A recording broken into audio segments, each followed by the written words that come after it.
எல்லோருக்கும் பிடித்தமான முந்திரி கொத்து தாங்க எப்படி செய்யறதுன்னு பார்க்க போறோம். ஸ்டவ் ஆன் பண்ணி ஒரு கடாயை வச்சிருக்கேன். அதில் 1 கப் பாசிப்பருப்பு போட்டு வறுத்து எடுத்துக்கலாம்.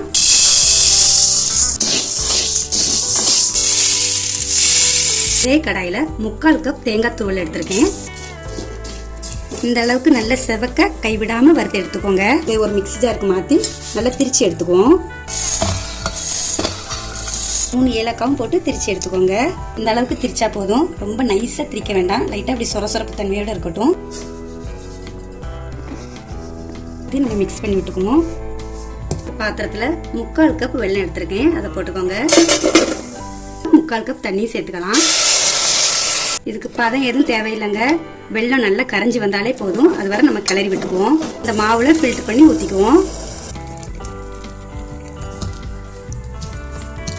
இப்போ இது சூடு ஆறட்டும். அதுக்கப்புறம் நம்ம சின்ன சின்ன உருண்டையாக பிடிச்சிக்கலாம். இப்போ ஒரு பவுலில் 3/4 கப் பச்சரிசி மாவு சேர்த்துக்கலாம். கூடவே ஒரு 2 ஸ்பூன் மைதா மாவும் சேர்த்துக்கலாம். ஒரு 1/4 ஸ்பூன் மஞ்சள் தூள். தண்ணி விட்டு தோசை மாவு பார்த்துக்கு கரைச்சி வச்சுக்கோங்க. ஒரு ஸ்பூனை விட்டு பார்க்கும்போது இந்த ஸ்பூனில் நல்லா கோட்டாகணும். அதான் சரியான அளவு. மேல் மாவில் போட்டு பொரிச்சு எடுத்துக்கலாம். கடாயில் எண்ணெய் ஊற்றி வச்சுருக்கேங்க. எண்ணெயுமே நல்லா சூடாயிருச்சு.